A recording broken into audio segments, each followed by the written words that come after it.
Hey, it's me, Richie T, and this is really cool. Just being able to visit off the mic with some of the guys from Cage the Elephant. Now you guys get to hear what we've been talking about. It's Titch and Brad and Matt and Lincoln. Hello. Hey. All the guys at Cage the Elephant. You guys are here playing tonight. Yes. And about to do a big acoustic performance for us. And I got to hear a little bit of the sound check. It's awesome. Oh, thank you so much. I want to talk about... I was interested to find that Sleeper Agent also from Bowling Green, Kentucky. Yeah. So I want to talk about hometown for a second. Is that cool? Yeah, totally. Are you guys all? We don't like to talk about our hometown. Yeah. Oh, really? Dark shadows from the past. We abandoned where we were from. That place just drags us down. No, I'm joking. But you're all from Bowling Green? Yes. Yeah. So how did it get to be that you guys all got together? School or? Yeah, I mean, we all went to high school together. And Well, same high school. Same different high times. school. We different knew times. Daniel from when we were kids, and then Lincoln, actually back when MySpace was still the thing, he would hit us up on MySpace and be like, can I come jam with your band sometime? And actually we saw him at a restaurant and invited him to come out, and it was a perfect fit, he was only 15 years old when that happened. And like 6 months after that, we moved to England, and his parents had to sign over legal guardianship to us. So like we were his legal guardians while he was in We were England. perfect examples. What a super sketchy situation. I had Brad as a dad before he even had his daughter. And I was the mother. Yeah. I'm like, oh, has your father been mean to you? Come here. Get over here, boy. You're going to get another whipping. Suckle in my bosom. Just suckle my bosom. There. What a weird setup. You're this 15-year-old kid trying to hit him up on MySpace, and then, hey, mom and dad, I need you to sign this permission slip that says I can move to the UK with this band that I found on MySpace. My mom had to drop me off at the first tryout or rehearsal or whatever you want to call it, and It's like I didn't even have my license, permit or anything, and she drops me off, and Jared's dad was out in the driveway, and here I was getting my amp out and stuff, and she's like, "Oh, y'all are just gonna love him." I just know he's gonna be the perfect fit. My face turned beet red, and I was like, "Oh God!" It was like something out of Almost Famous. Yeah. It totally was. Don't do drugs. Remember the family call, the whistle. Remember the whistle. So it was just an instantaneous thing. It was perfect. Yeah. What about it? We actually, I think we wrote. Oh, no, it's just everything. everything. Feel. Yeah. Same thing with Daniel. Yeah, exactly. I think we've all been blessed to be in each other's lives musically Yes. and not And musically. friendship-wise as well. But how did it come? So who was the very first one? Who was like, I'm setting out to start a band, and then grabbed another person? That's or not was really clear. I don't think it's clear on who originally. Well, Matt, Brad, and Jared had a band before, in high school. We were called Perfect Confusion. The most high school band name you could have. We were trying to come up with a trippy name. We wrote down a list of names. We passed it around our class and had our friends vote on the most psychedelic sounding name. I would say y'all are still pretty perfectly confused. yeah, possibly. Was it a similar kind of sound in Perfect Confusion, or just? It was way more hippie. Yeah. We were really trying to be hippie back then. We're saving the world and all that stuff. Look, Yeah, I got a hemp necklace. Look at my hemp necklace. I'm saving the world. Politically based song. Political incorrectness. And so then you get him, and then you go across to the United Kingdom. How come? What was the choice with that? Well, can't leave out Daniel's introduction Okay. to the band. Well, Daniel, let's talk about it. See, he told me his name is Titch, and now I'm getting it. Well, it's Titch. Yeah, Yeah. it is. We do call him Titch. See, Titch actually, either way. he was a guitar player, and he'd never played bass before, and he'd been hanging around. And one day he just shows up to the rehearsal place after our bass player quit with a bass amp and a bass guitar, and was like, "Can I join your band?" Yeah, but I've known these guys for quite a while, so Actually, he had a chance to be in our band in high school, and he was too cool at the time. Turned Oh, his- yeah? turned us Mr. down. Senior. so I do not remember this, but Well, whenever I Anyway. first got in the band, Titchener was like, "I'm not going to be in a band with a 15-year-old." yeah, He changed his ways, though. yeah. When he started playing, then it was all good after that. It's like it's all forgotten. The age is Yeah. just gone. It's like dude, play. Just play. This kid has the heart of a 29-year-old.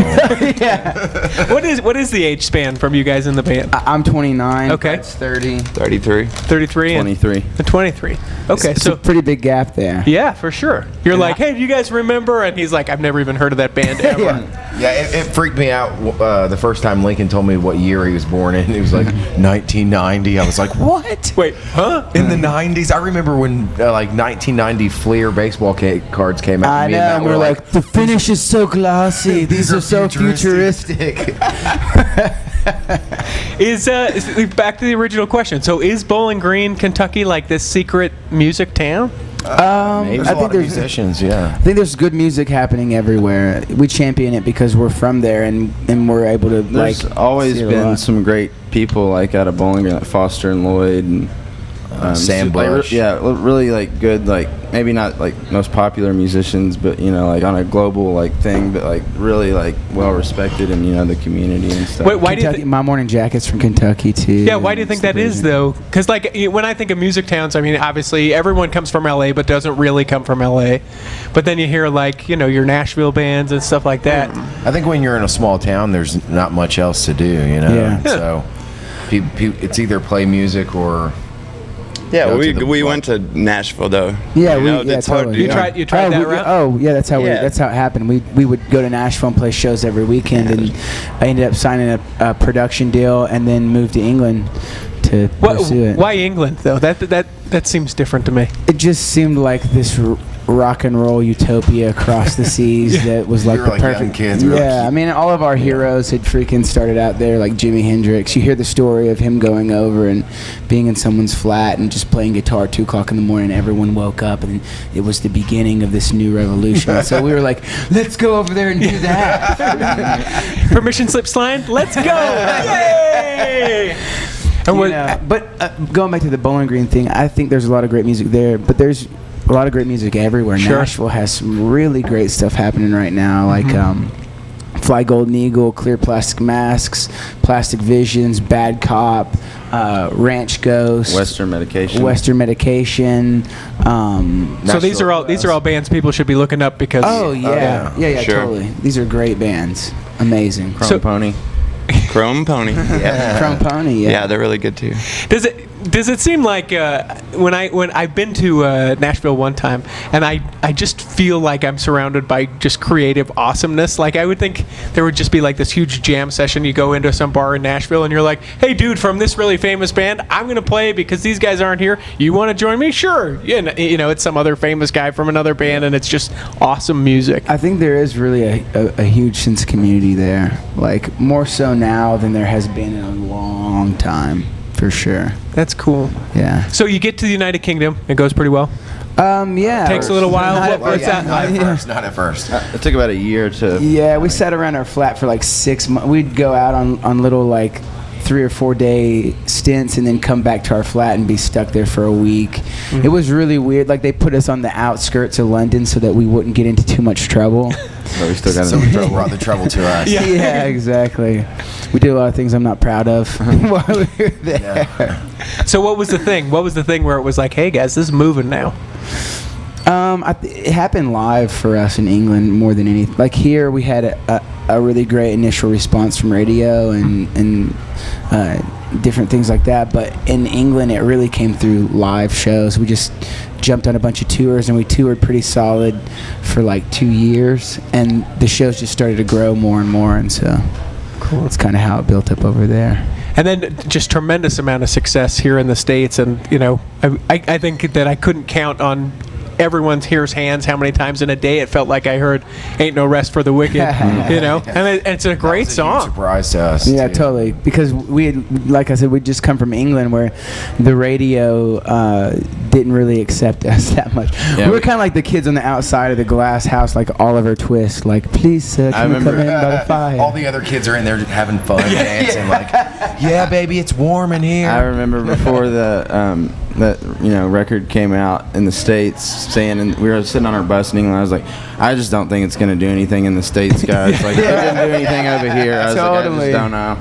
Well, because in England it was all at the time. If you weren't in like an angular guitar kind of dancey new wave band, you weren't in the in crowd, and so there were very few punk bands that were over there, which we managed to make friends with a couple of them, which was really great to have some friends over there. But we actually tried to convince our management and our label to let us just skip the first album in the States and go straight to our second album. Yeah, Really? totally. They were like, trust us. Put out this record. Yeah, we didn't want to release it, but we it was so weird because over there it was like rock and roll and punk rock were like on the decline and so uncool, and then we came back over here and it just was like this explosion, and then now you see it teetering back over there where there's a lot of rock bands and punk music and stuff coming back up again. So. I always think it's so funny to hear the difference between the music there and the music here, because, you know, to like your family and friends, you're like, yeah, no, people here really love us, and they're like, haven't heard you on the radio. Nope. Don't know who you get. Sure you guys are.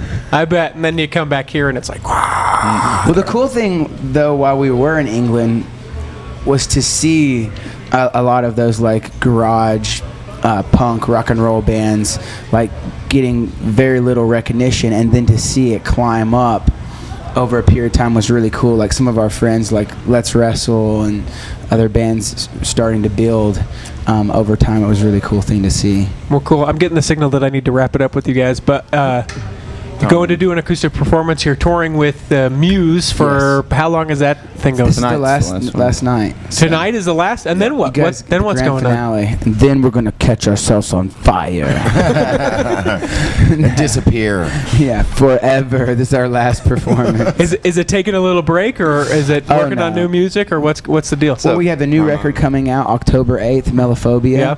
I was going to say Melophobia. I'm glad you said it first. Yeah. I didn't know. I was like, I'm not sure. That comes out October 8th, and from here on through the holidays, we'll probably be doing spot gigs and promo and stuff like that. But as soon as the new year kicks in, we'll be doing headline tours and hopefully staying busy for a while. I hope you guys will come back and see us. Yeah. Thanks for taking some time. Check them out. I can't imagine at all that you've never heard of them. So go check it out. Come see the show tonight. Cage the Elephant. Thanks, you guys. Thank you.